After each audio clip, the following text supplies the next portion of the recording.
김판곤 울산 감독의 기자회견이 화제를 모으고 있는데요. 그는 부리가 코끼리의 다리만 보면 그대로 생긴 줄 안다라며 입을 열었습니다. 김 감독은 벤투 감독을 선임했는데 과정에 대해 약간 오해가 있다고 말했습니다. 벤투 감독에 대해 검증하고 싶은 것은 중국에서 실패했고 그리스에서도 의문이 있었다. 거기에서 확신이 없었을 때는 검증을 요구했고 그걸 잘했다고 생각한다라고 말했습니다. 이어 우리가 국내에서든 외국에서 최고 수준 감독에게 PPT 요구하는 것은 우습다고 생각한다라고 전했습니다. 그는 르나르 감독은 한 번만 만나 달라고 했고 나는 가서 비디오를 보여줬다. 우리나라가 이런 나라라면 말이다. 그분은 아프리카에서 2번이나 네이션스컵을 우승했다. 리더십이나 선수들 장악력, 경기 지배, 선수단 통제 등에 있어서 최고의 감독이었다. 우리가 미디어를 통해서 인터뷰를 보고 성품을 알아봐도 너무 좋은 사람이다. 사정했다. 감독을 해주면 좋겠다고 말했다. 공항에 오면 난리가 날 것이라고 설명했습니다. 이어 김 감독은 홍명보 감독과 정몽규 회장, 대한축구협회에 대해 이야기했습니다. 그는 아시안컵 이후 축구협회가 대표팀의 방향성을 명확히 하고 국민과 미디어를 설득했다는 상황이 나아졌을 것이라며 오합지졸이 된 분위기와 아래 위도 없는 선후의 관계에서 누가 수습할 것이며 누가 가장 빠른 시간 안에 원팀을 만들 것인지에 대해 찾는 것 같았다. 감독을 선임하는 데 있어서 우리가 어떤 목적을 갖고 이런 사람을 찾습니다라면서 국민과 미디어를 설득을 잘했다면 사태가 이렇게까지 되진 않았을 것이라고 주장했다. 이어 오히려 국민들은 K리그 감독 백하고 여러 아쉬움이 있었지만 잘 선택했다고 말을 할 것이다. 왜 위원회 안에서조차 외국인과 한국인을 뽑는 것에 대해 오해가 있는지 모르겠다라는 문제에서 오해가 생겼다고 말했습니다. 그는 지혜롭게 에너지를 써야 한다. 지금 벌써 2경기를 했다. 다음 2경기가 금방 온다.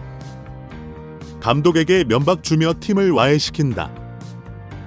나는 정치를 하거나 유튜브를 하시는 분들이나 지금 우리가 해야 할 일이 뭔지 지혜롭게 에너지를 써야 한다고 본다라고 목소리를 높였습니다. 김 감독은 에너지를 어디에 써야 하나? 월드컵을 못 나가면 누가 책임지냐라며 호통을 치기도 했습니다. 그러면서 그는 협회에도 한마디 하겠다며 위원장에게 전력강화위원회의 감독을 평가하는 등의 모든 권한을 줬을 때 어떤 결과가 나왔나? 가장 강력한 대표팀, 모든 철학이 가장 안정적으로 모든 시스템에서 적용됐고 공정하고 객관적이며 공감할 수 있는 과정으로 진행됐다. 그런데 왜 그 권한을 빼앗는지 모르겠다라는 표정을 지었습니다. 김판곤 감독은 후의 사태도 그렇다. 지금 축구협회 내부에서 누가 이런 결정을 해서 어떻게 어렵게 만들었는지 스스로 돌아봐야 한다고 덧붙였습니다. 이에 축구 팬들은 정말 미쳤구나. 바보냐? 판곤 명보가 그럼 르나르 동급이라는 말이냐? 정신 좀 차려라.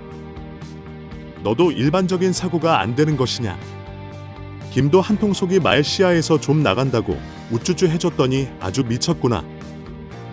사건의 본질을 파악하지 못하네. 얘도 리그에서 아주 별 볼 일 없었고 홍콩 변방에서 겨우 입에 풀칠하다가 협회에서 꽂아준 거야.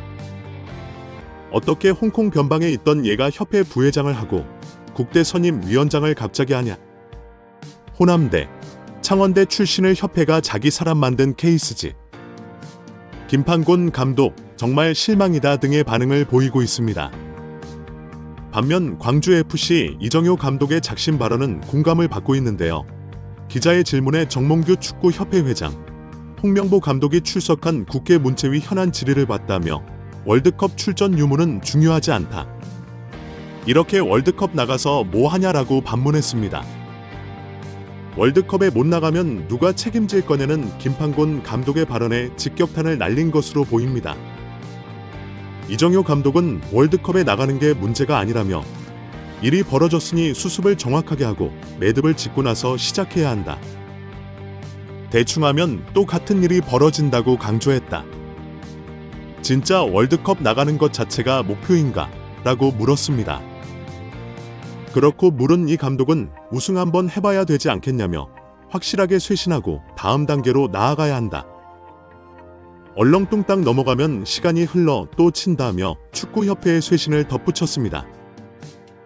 박문성 위원은 3일 CBS 김현정의 뉴스쇼에 출연해 최근 국제축구연맹 피파가 정치적 간섭과 관련해 징계를 받을 수 있다는 경고성 공문을 보냈다는 사실이 알려진 것에 대해 예상했던 대한축구협회의 대응이었다. 축구협회가 마지막으로 쓸 수 있는 카드를 썼다고 말했습니다. 앞서 피파는 축구협회가 문화체육관광부와 국회 문화체육관광위원회로부터 여러 의혹을 받고 있는 상황에 대해 눈여겨보고 있다는 공문을 발송한 것으로 알려졌습니다. 피파 정관 제14조의 제3자의 간섭을 받아서는 안 된다. 또 제조에는 어떠한 정치적 간섭으로부터 독립되어야 한다. 고 명시되어 있습니다. 이를 위반할 경우 축구협회는 자격정지 등 징계를 받을 수 있는데요. 자칫 피파가 주관하는 모든 대회 출전이 금지될 수 있습니다. 예를 들면 한국이 월드컵에도 못 나갈 수도 있습니다. 박문성 위원은 이와 관련하여 타이밍에 맞춰서 계속 이야기를 하고 있다. 문체부가 감사 들어간다고 했더니 그때도 미디어에 이걸 흘렸다. 그 다음에 국회가 현안 질의한다 할 때 또 올린다며 문체부가 발표하는 날 끝나니깐 이걸 또 흘렸다. 그래서 제가 별로 놀라지 않았다. 예상했던 카드라고 말했습니다. 이어 피파는 각 나라의 축구협회가 독립적으로 자율적으로 운영되는 걸 얘기한다. 그런데 인사권의 외부의 힘이 특히 정치 사이드 쪽에서 뭔가를 들어와서 하는 거에 대해서 굉장히 심각하게 바라보는 게 있다. 제재를 내린다. 그거를 문체부도 알고 있다고 설명했습니다. 실제로 지난 2015년 쿠웨이트 대표팀이 월드컵 예선에서 몰수패 처리를 당한 바 있는데요. 당시 쿠웨이트 정부가 스포츠 기구의 인사권에 개입할 수 있게 법을 고치자 피파는 자격정지 처분을 내렸습니다. 인도네시아도 해당 사항 등을 위반했다는 이유로 피파 징계를 받은 바 있습니다. 하지만 박문성 위원은 인도네시아는 피파 대회 개최권을 얻었는데 참가팀인 이스라엘을 종교적 정치적 문제로 거부를 했다. 당연히 문제가 됐다며 피파는 외부의 힘이나 정치의 개입, 이런 것들 때문에 월드컵 등 제재를 세게 내릴 때는 정부가 축구협회를 강제 해산하거나 회장 선거에 부당하게 개입하거나 인사권이 존재적 문제를 통제하는 법을 만들 때 등 외부의 힘, 정부나 정치가 축구로 마무리되고 있습니다. 협회를 완전히 종속 지배할 경우라고 주장했습니다. 현재 축협이 감사, 현안, 질의 등은 전혀 해당되지 않는 사항입니다. 이어 박 위원은 2005년과 2011년 축구협회가 국회로 향한 일을 언급하며 그때 피파가 아무 말도 하지 않았다고 말했습니다. 그러면서 피파 제재 때문에 걱정도 되고 무섭기도 할 건이라면서도 하지만 그렇게 아이고 이거 큰일 나는 거 아니야 라고 협박하고 겁박하는 건이라고 비판했습니다. 따라서 문체부에서 협회를 완전히 종속 지배할 수 없기 때문에 감사를 통해 명백한 문제가 있음을 식적으로 공표함으로써 이에 절차서 정당성이 도마에 오른 가운데 협회 전력 강화 위원들의 동의를 받았다는 이 기술 이사의 주장과 달리 박주호를 비롯한 정강 위원들에게 동의를 구한 사실이 없다는 폭로가 나오며 화제가 되고 있습니다. 박문성 해설위원은 26회 자신의 유튜브 채널 달순의 라이브에 올린 청문회에서 박주호가 말하고 쉬었던 진실이라는 영상을 통해 이 같은 내용이 담긴 정강이 제11차 회의록을 공개했습니다.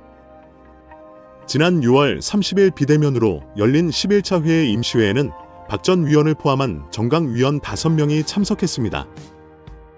당시 감독 선임 작업을 이끌던 정의 성전력 강화 위원장은 홍 감독과 다비드 바그너, 거스포의 감독 3명을 정문교 축구협회장에게 추천한 뒤 돌연 사임했습니다. 이어 이 기술 이사가 감독 선임 과정을 이어받아 이날 회의를 진행했습니다. 회의록에 따르면 이 기술 이사는 정 전 위원장이 최종 결정한 후보자 중 2명, 호에와 바그너와 추가 심층 면접을 협회 이 기술 이사에서 진행하고 면담 후 위원회에 그 내용을 공유해 최종 감독 선임 과정에 참여를 당부드린다고 말했습니다. 이에 한 정강 위원은 진행 중인 내용을 투명하게 진행해 나가는 게 맞다고 생각한다면서 그 진행 과정을 투명하게 공유해 주시기를 당부한다는 의견을 내놓았습니다. 또 다른 정강 위원은 지금까지 그래왔듯 투명하게 면접을 진행한 것도 다른 위원들과 공유하고 의사결정을 진행한다면 문제 없을 것이라고 밝혔습니다. 정강일은 이날 회의에서 정강위원장이 부재함에 따라 이 기술이사가 설명한 대로 현재까지 진행된 감독 선임 업무를 협회에서 투명한 절차로 후속 작업하는 것을 오늘 참여한 위원들 모두 동의함이라고 결론지었습니다. 회의록 내용을 종합하면 정강 위원들은 이사가 감독 후보자와 심층 면접을 진행한 뒤 그 내용을 공유하고 감독을 최종 선임하는 과정에 참여하는 것에 동의한 것이라고 박혜서 위원은 설명했습니다. 앞서 지난 24일 국회 문화체육관광위원회 현안 질의에서 이 기술이사는 홍 감독을 선임하는 것에 대해 박 전 위원을 비롯한 정강 위원들에게 동의를 받았다며 독단적인 결정이 아니었다고 주장했는데요. 그러나 정강 위원들은 이 기술이사가 최종 감독 선임 과정을 공유하는 것에 동의한 것이지 이 기술이사가 감독을 최종 선임하는 것에 동의한 적이 없다는 것입니다. 박주호 전 위원은 지난 7월 자신의 유튜브 채널을 통해 감독 선임 절차의 문제를 폭로하는 과정에서 홍 감독이 내정됐다는 소식을 휴대전화로 접하고 놀라는 반응을 보였습니다. 이 역시 이 기술이사가 정강 위원과의 공유 없이 독단적으로 홍 감독을 내정하는 것을 예상하지 못했기 때문이라고 박혜서 위원은 더 언급했습니다. 박혜서 위원은 국회 현안 질의에서 정강 위원들이 어디까지 동의했는지를 놓고 의원들의 질타를 받았는데 박주호 전 위원이 몇 차례 발언 기회를 얻었지만 21차 회의의 내용을 언급하지 못했다면서 내가 중요한 포인트를 말하지 못했다고 아쉬워했다고 전했습니다. 결국 최종 감독 선임 과정을 공유하는 것에 동의한 것이지 이 기술이사가 감독을 최종 선임하라는 것에 동의한 적이 없다는 것입니다. 이마저도 최종 감독 후보는 호혜와 박은허 하였습니다.